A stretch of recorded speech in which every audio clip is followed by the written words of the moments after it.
day of not 6 degrees of separation. This is a shock. I'm so ineffectual. This is a day of 2 degrees of separation.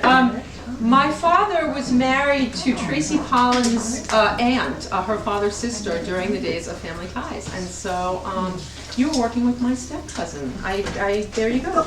And yeah, and you were probably at their were you at their wedding? Did you go to? Yeah, my father didn't get to go to the real one. He got to go to the make believe one in New York that they made for the people that they didn't want to go to the Hollywood ones. Okay.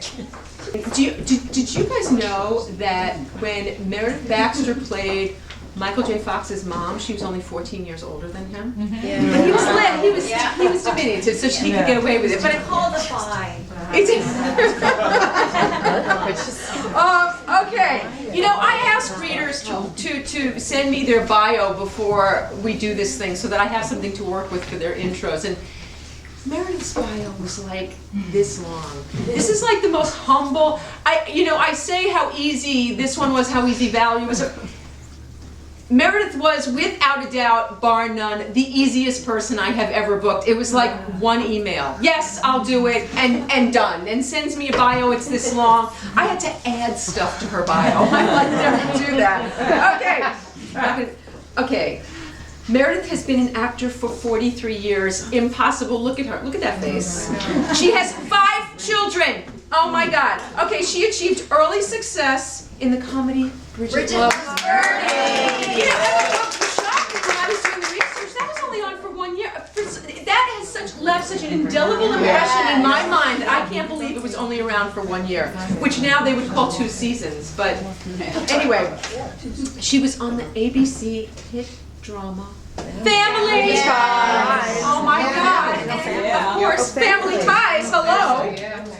Between Family and Family Ties, there was Vanities with Annette O'Toole. Do you remember that? It was on the HBO thing. It was fabulous. I loved that show. She received Emmy nominations for A Woman Scorned, the Betty Broderick story. Did you was Stephen Collins in that? Yes. Stephen Collins was okay. Her part.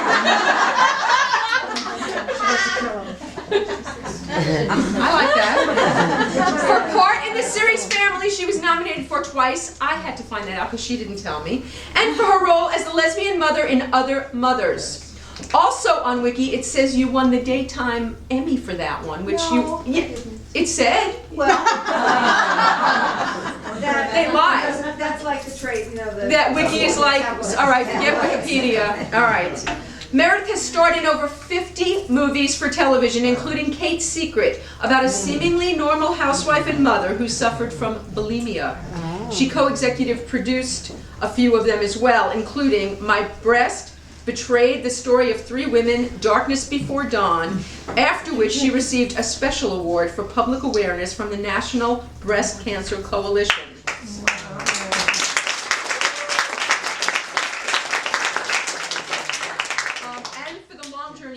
She also co-executive produced, and her TV series, The Faculty. She has served on the board of the Claire Foundation for 6 years. Claire is a non-profit organization that provides recovery service for alcohol and drug addiction. Meredith makes appearances speaking on breast cancer, domestic violence, alcoholism, gay and lesbian issues, and general life experiences. She created a skincare line called Meredith Baxter Simple Works, which raises money for her Breast Cancer Research Foundation. She currently co-stars in Dan V's? Is that Dan Versus. Dan Versus. But I don't know that it's still around. It said that it is going to be still around. I don't know. You'll find out. Anyway, yeah. Okay. And that you co-star on that with Michael Gross, right? Yes, reprieving their roles from Family Ties. Fantastic. Okay. Most recently and excitingly, around my house, Meredith just did a stint on Glee with Patty Duke playing her significant other, and we were wrapped around the TV. And I'm going, oh my God, there's Meredith Baxter and Patty Duke, and my kids are like, huh? Yeah, well, but it was exciting for me. Going down in Women Who Write History as one of the easiest stars to book ever, the shortest bio I have ever gotten a hold of. Ladies, please welcome a power of example, a wonderful woman that I am so excited to present, Meredith Baxter.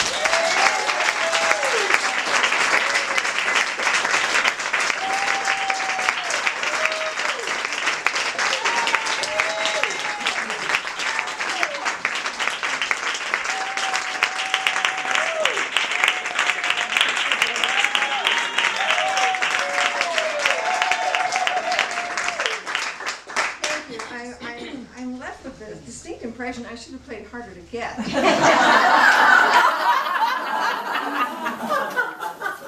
I think by sending that shorter bio, I don't know where you went there, that I thought, well, then I'll just have to be able to skip all of this, introduction stuff, which just leaves me in a sweaty pile of it. Like it so much. I would thank you so much for asking me to be here today. This is the kind of thing that just scares me to pieces. It's just, when I was first, my friend Donna had sent me an email from Cindy, who I've left there, Cindy, asking if I'd be part of this, and would I respond, and there was Vicki's phone number.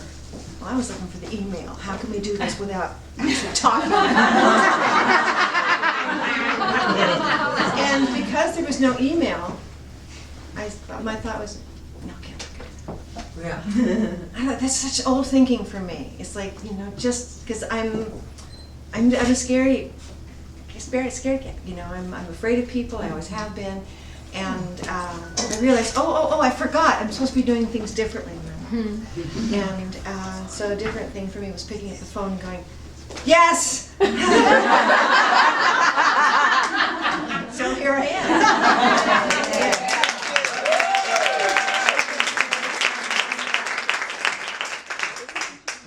I'm pleased to be in such fabulous company. I can't wait. Not you, Donna. Oh. Catherine, I loved hearing about what you're writing about, and I want to hear what happens with her, and does she get found out? And I want to hear what you get, how you go to your ball. Or how does anybody get to the ball? So I'm going to read a little bit from Untied, which was funny. When I was doing the book tour on this, I don't remember how many shows I'd go on, and the commentator would say, yes, we're here to talk about Meredith Baxter's book, United. No!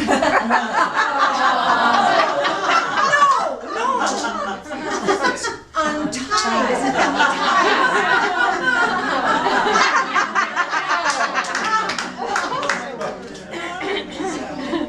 I didn't even want that title. That was the publishers. It was about the only input the publishers gave me. What was your original title? Oh God, I just woke up. Kind of What was it? I just woke up, or any number of stupid things that would probably know better than Untied. I never wanted to write a book. I never fancied myself a writer, but this all happened because I had the good fortune to come out on television in front of 1 million people. All right.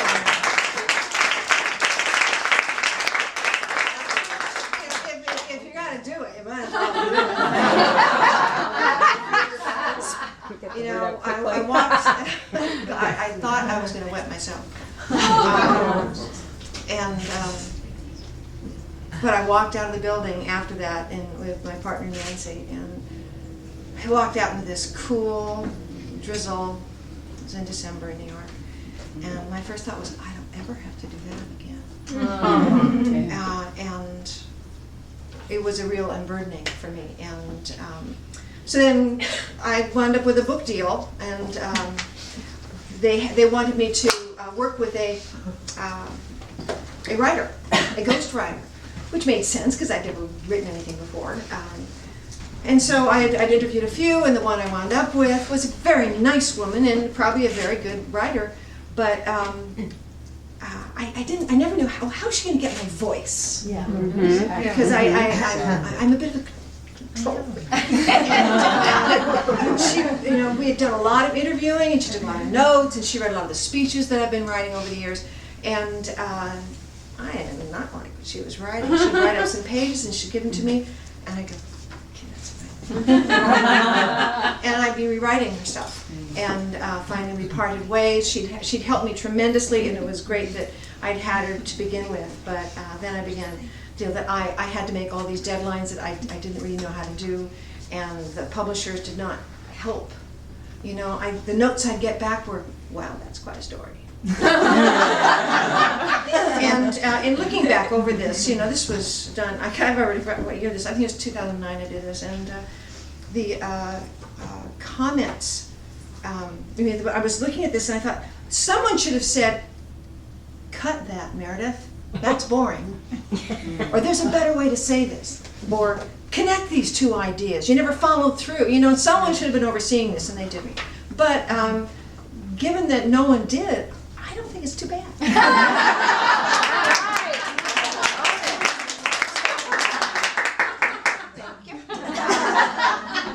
So the part, I was going to read you a couple of parts, and just to sort of set the stage at this part, you know, I sort of was a child of trauma, very lonely childhood, very low self-esteem. I got married at 19, and I had my first child at 19, and my second one at 21, 22. Oh my. And I got married, and then I got divorced and became an actor. Because my mother had been an actress, and then I married, and then I got divorced very quickly, and then I got married again, and was married to an actor for 15 years, and it was hideous. It was just a horrible, horrible, horrible thing. Lots of physical and emotional abuse, and 3 more children. So this, what I'm writing about here, is after I finally had the temerity to ask for a divorce, and it's 10 months after I asked him for a divorce, he finally leaves the house. And I've been drinking heavily during this time. I have an ulcer, I've got lesions on my gums, and my hair is falling out. I'm an emotional wreck. I'm a vision for you.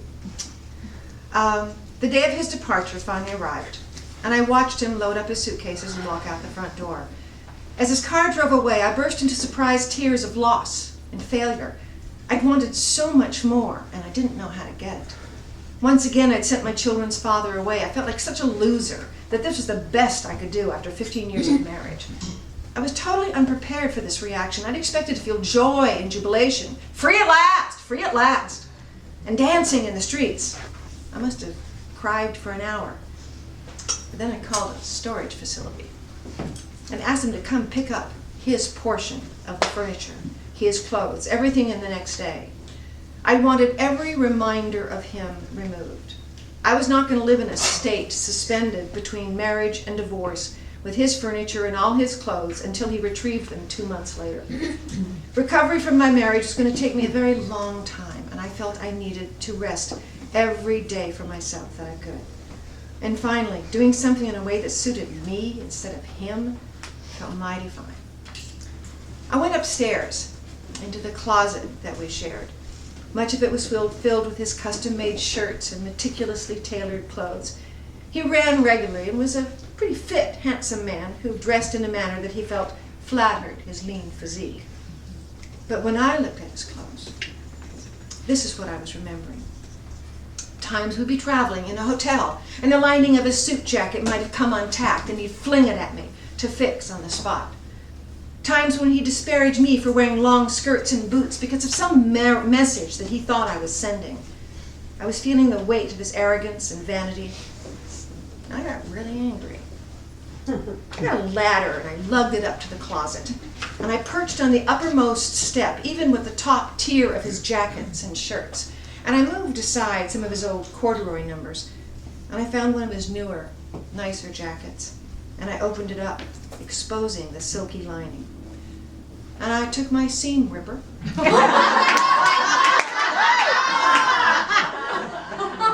I gently stitched and snapped every third stitch out of the base of the lining along the bottom. And then addressing the back of the jacket, I very carefully snipped about every third stitch in the center seam, in the tightest section between the shoulders.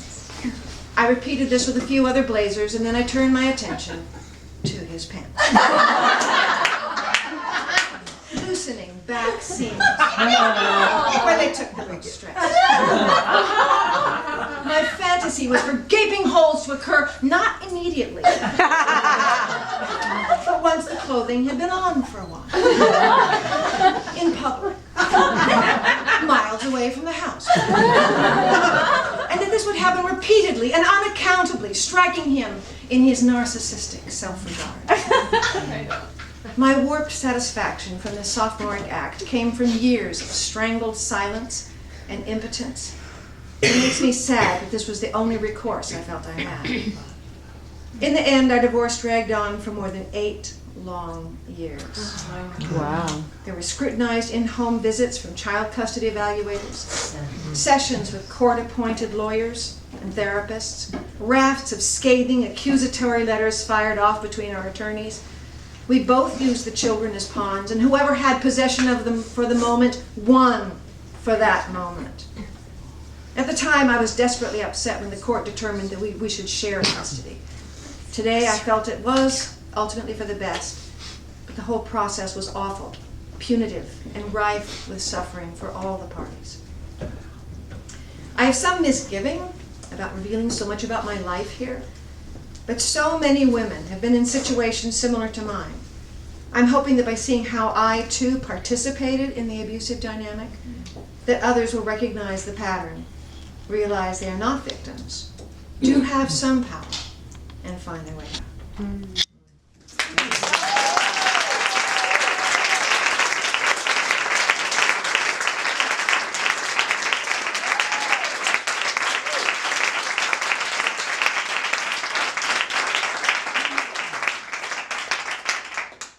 And then I'm skipping to page 255. This is like the summer of 2003. There was another husband after this, after David, the second one, and he was a drug addict, and that wound up in flames the way it only could. And I've been divorced from him for 3 years, and I kind of had a breakdown after that, not for the loss of him by any means, but because I was so stunned at what I was doing with my life, that I had gotten into one other hideous situation that I should have known. I knew everything I needed to know to not be there, the same as I had in the past.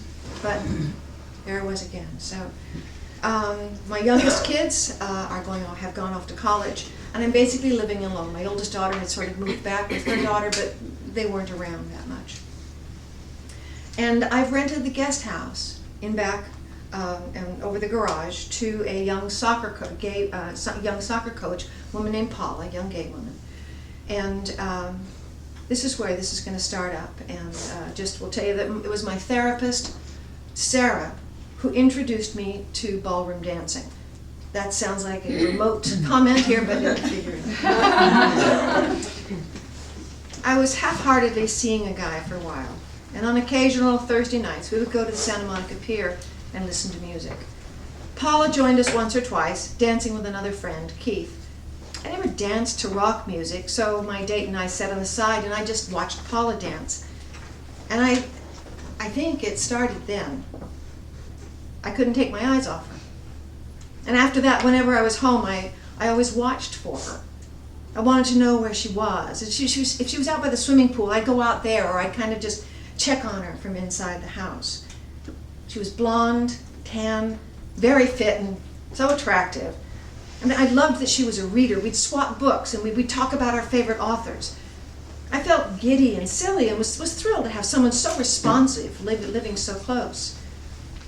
In August, about 6 weeks after Paula moved in, I left for a short business trip to Daytona, Florida. And while I was gone, we started sending these texts to each other. Texts that were fun and flirty and cryptic. And I thought, inescapably provocative. I remember one night in Daytona, standing on the balcony of my beachfront hotel, overlooking the long, flat, deep beach. And the sunset was brilliant, and I was fraught with confusion. What was going on? For one thing, I couldn't believe the way I was reacting to this young woman who was 25 years my junior. We seemed to have such a great time together. And I remember sitting next to her at some comedy performance we'd gone to, and I could swear that there were sparks flying back and forth between us.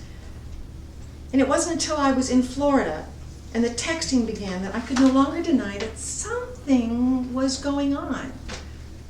But was it only going on with me? I mean, where did this come from? Was I making this up? The first morning I was back, I asked Paula to go on a walk with me, and we headed down to the beach. And I put that very question to her as if she were responsible. What's going on?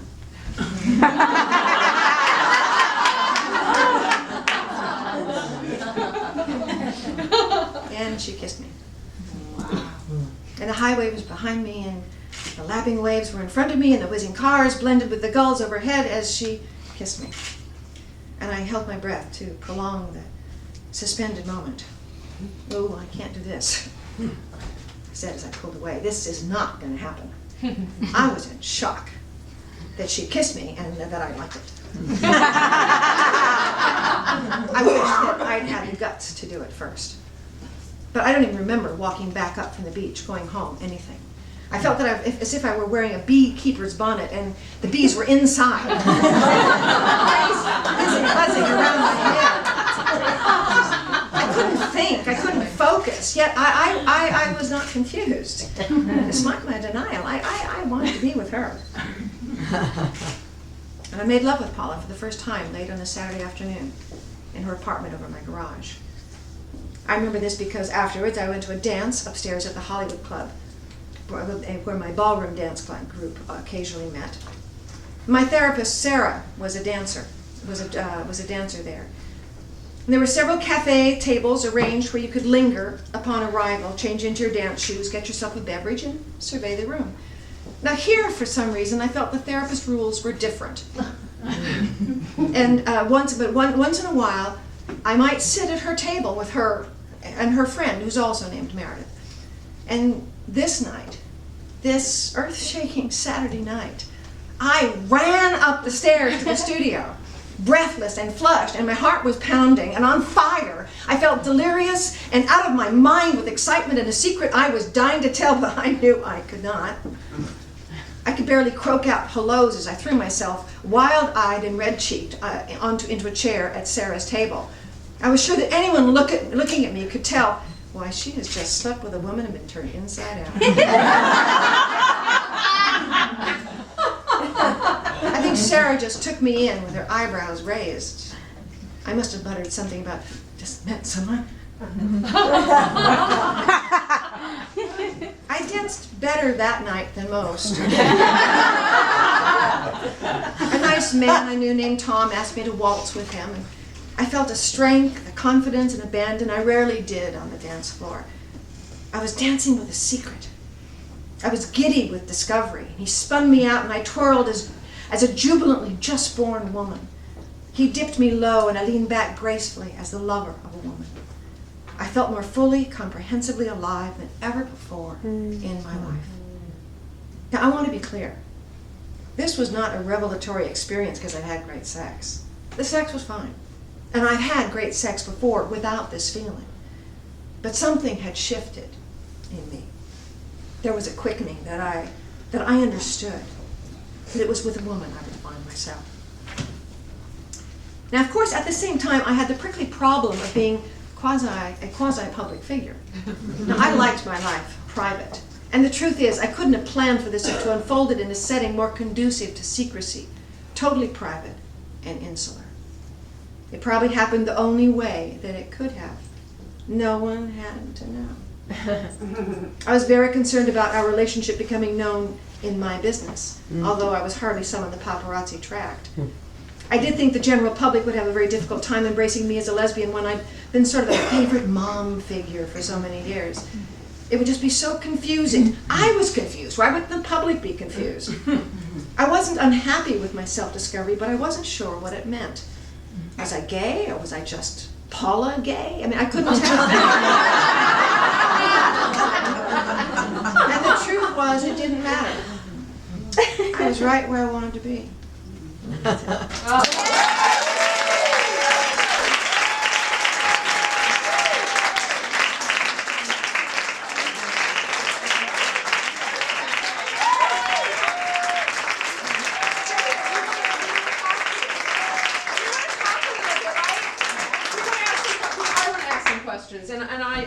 imagine the women do too, and we can ask questions of all of our readers today.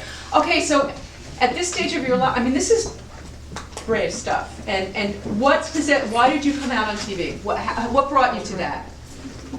And how much later was it than this? That happened before this. This book came as, oh wait. Not the book, no. How much after this night with Paul? Yeah. The Paul thing was several years before. This was in 2003, so this is like 6 years before. And so then what made you do it, and what made you do it on TV? I had gone on to a lesbian cruise. It was at the inaugural launch of the Sweet Cruises. I don't know if any of you know them. Why would you? We have gays, yeah. But Shannon Whitworth was starting something called an alternative to the Olivia Cruises. It was called the Sweet Cruise, and I was doing a short web series at the time called "We Have to Stop Now" about therapists. That's what they say at the end. We have to stop now. And we were filming on the cruise. So I was on the cruise, and my partner Nancy and I were there, and everyone in my family, all my circle of friends certainly knew. There was no secret. But in terms of the business, I just didn't know how that reaction would be. So, work is hard enough, and it was slowing down anyway, so I didn't want to do anything that put the kiss of death on it. So I'm on this cruise, and I'm thinking, okay, this is potentially dangerous, but can't live hidden forever. And a friend of mine, a woman who's become a friend, Suzanne Westenhofer, is a stand-up comic, was on the cruise, and at the end of the show, she says, the famous words of Harvey Milk, "Come out! If you're not come out, come out." I turned to Nancy, I said, this is, I can't keep doing this. It gets annoying, and I'm sober, and we are as sick as our secrets. And I didn't like keeping these secrets, and so I said, maybe I'll put an ad in the paper, I didn't know what to do. What do you do? You'd say, just in case you're wondering. That's what I was thinking about. And then I got off the cruise, and my manager called, and I called my manager to say, what do I do? How do I handle this? And he said, glad you called. The Globe is looking for you. Perez Hilton saying you're on this cruise, and they have pictures. He's like, okay. Then I just got scared, and he said, I'm putting you in the hands of a guy named Howard Bragman, who's a very well-known guy, and so he gets on the phone and he says, well,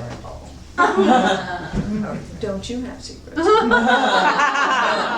And their way of dealing with everything, it seems to be, is you do a spread in People magazine and you go on the Today Show. So it was like a package. Coming out package. So it was, I just thought that it was just the worst thing in the world. Who the fuck wants to go on national television and say this? Who cares? First of all, who cares? Nobody cares, really. They really don't.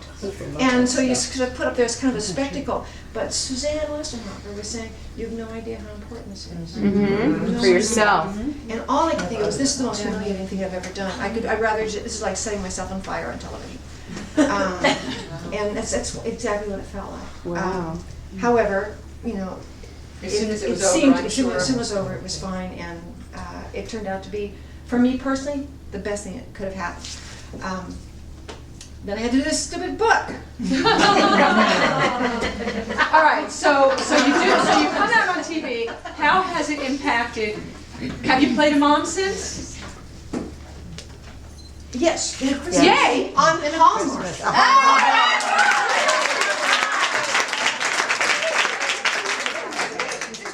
Works for Hallmark. No, I know the discussions they had before that movie. I know all about that. Movie? But before the Hallmark thing. Which Hallmark? When they were talking about whether they could put gay people on Hallmark things. I was in Kansas City when they all talked about it. It wasn't yours specifically, but about the topic. It was really interesting.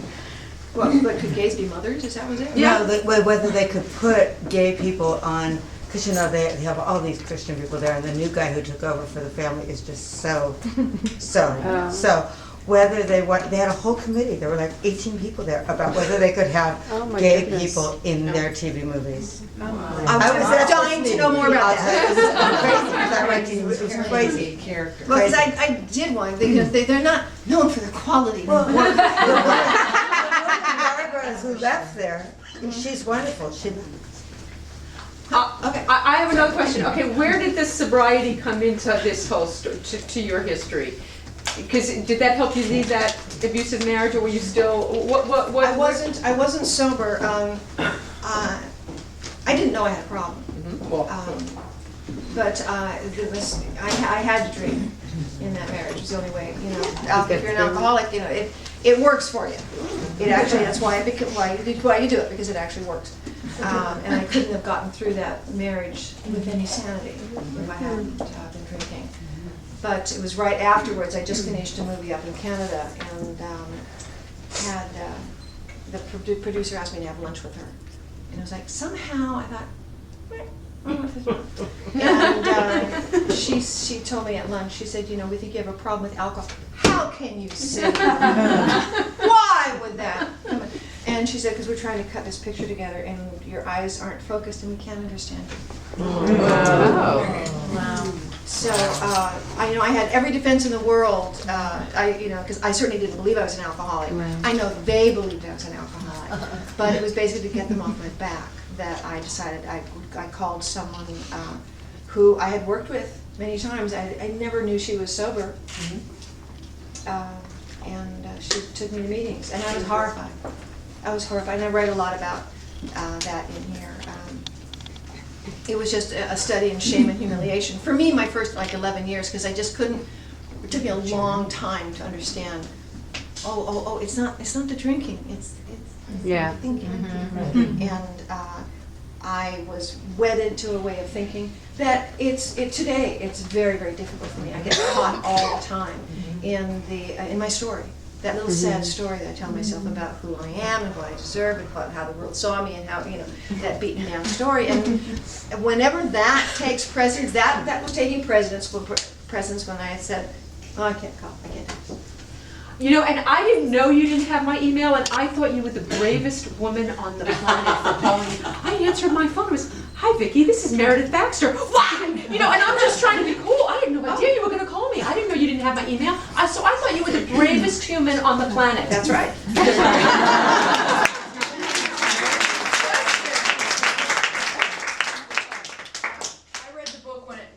Came out because I was a page on the pilot of Family Ties. Whoa. So, and of course you remember. So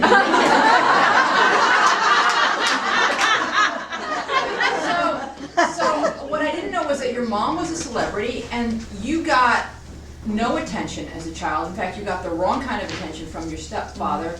And if all of that kind of played into you being sort of so anxious to please everybody, and marry men when maybe that's not who you really were. Were you stuffing down who you really were because of your childhood?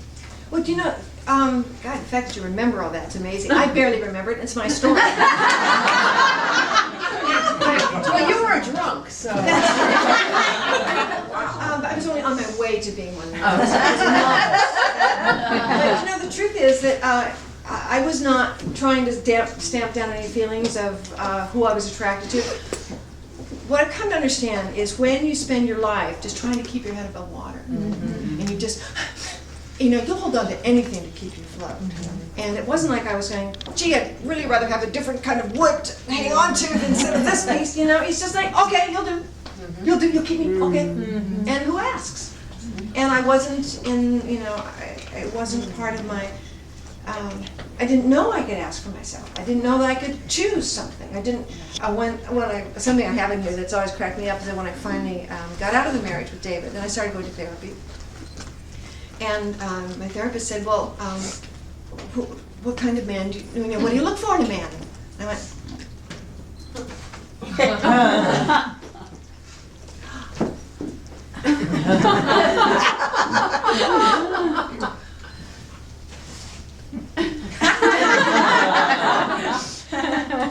anyway, hair. Gotta have hair. I didn't know to ask ask for anything else. And she said, what about honesty, integrity, fidelity, character, industry? You know, like, it hasn't been nice to you. And it's just what, you know, it's just the way I am. Did your family know you were being abused? I don't know. Did they care? Were they, okay, because I was in a first marriage where I was emotionally abused, and my family got mad at me for leaving. Did you have any of that? I mean, you were with David Bernie. I mean, it was like you were like the golden couple. Did you take any of that? No, I think they were glad. Oh, so you think they knew? I don't know it. See, I didn't say anything. Yeah. You don't say anything. If you don't have a voice, you don't say anything. When did you find this voice?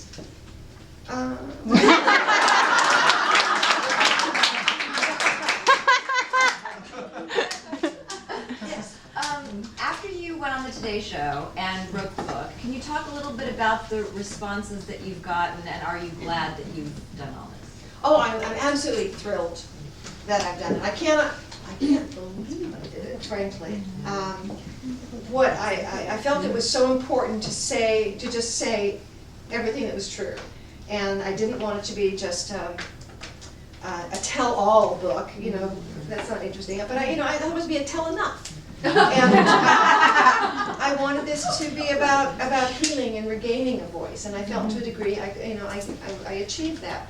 And the best thing for me is the people I love to speak to when I'm out speaking to groups is domestic violence groups and women who perpetually get into those kind of situations. And it's because of their story. It's always the story. Yeah. And so when women have responded to me, actually, the ex-wife of one of David's brothers contacted me and said, this was my life. He didn't hit me, but everything else was the same. Wow. I'm actually speaking in her town in not too long about domestic violence, and I'm so hoping she's going to be there. Wow, that's amazing. Take a couple more questions, then we're going to go by books. Michelle. So, you came out, and obviously your family knew before. How much before did you tell your kids, and how did your kids handle all this?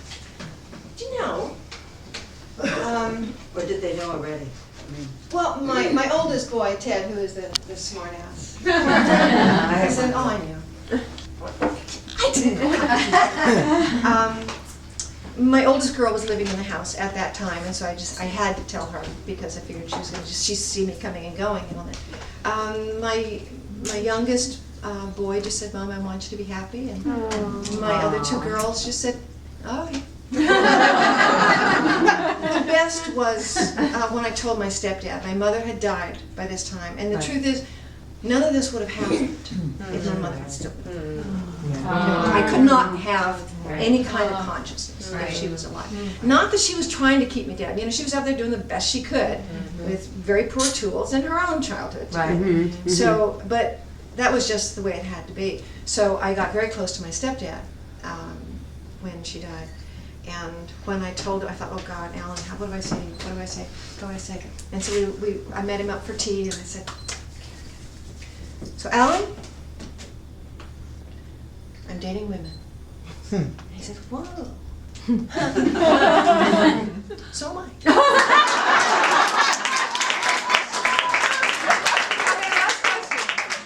I'd like to make a comment. You know, I hear how hard that was for you to come out and put your life on public television, but your humanity and showing your transformation allows others to have theirs. Yes. And the fact that you didn't use a ghostwriter, watching you read your excerpt was Yes. poetic, and it's your voice, and it's so emotional.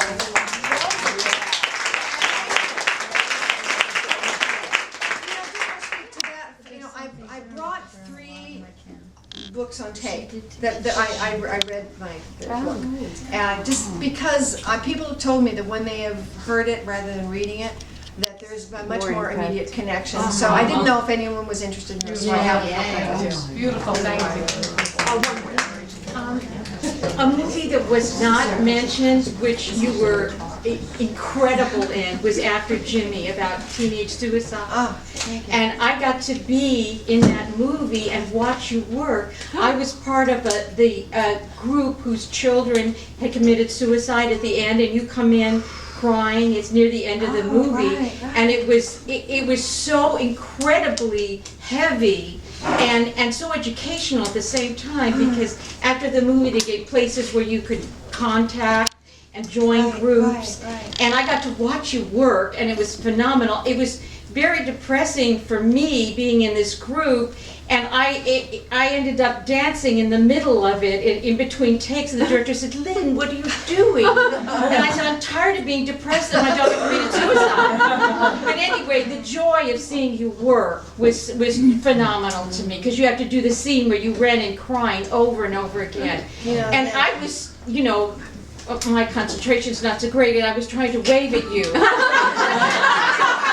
Now you're not working, and thank you for that wonderful experience. Thank you. That's the only, of all the movies I've done, that's the only one I took home with me at night. Well, me I too. could not. Did you get an After Jimmy cup where Jimmy's missing? I did.